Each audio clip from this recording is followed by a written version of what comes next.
Crawford and colleagues report new data from a randomized controlled trial in patients with borderline personality disorder. These new data examine the efficacy of the medication lamotrigine. This medication is frequently used to treat affective symptoms in patients with borderline personality disorder, but there is a dearth of data that critically evaluates this practice.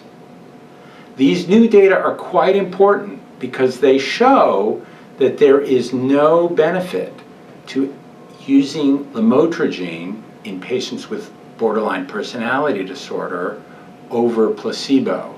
And when readers inspect the curves that show changes in symptoms, you can see that these curves are virtually identical, which really makes the point that there is no benefit. And this is important because lamotrigine is a treatment with significant risks, including the potential for severe medical consequences.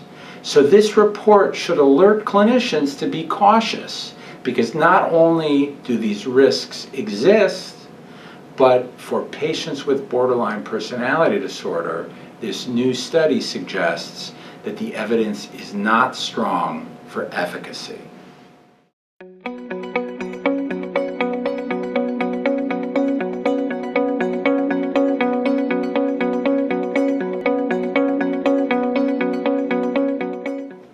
Tiihonen and colleagues provide new data on the associations between clinical outcome in schizophrenia and long-term use of antipsychotic medications.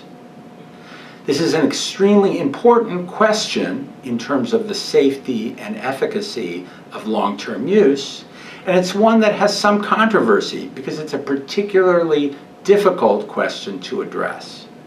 Tiihonen and colleagues provide new important data that are based on observations of patients over time.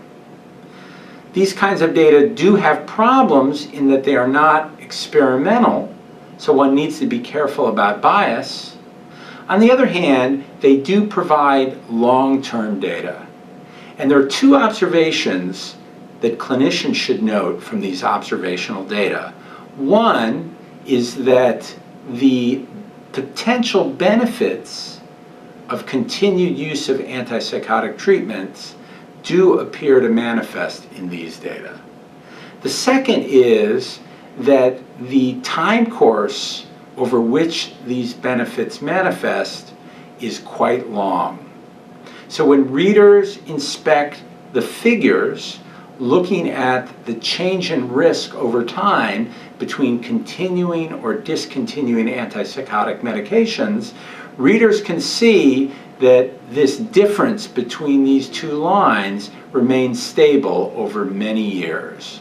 So this provides one piece of evidence that might be reassuring to the clinician about the importance of continuing long-term antipsychotic medications in at least some of their patients.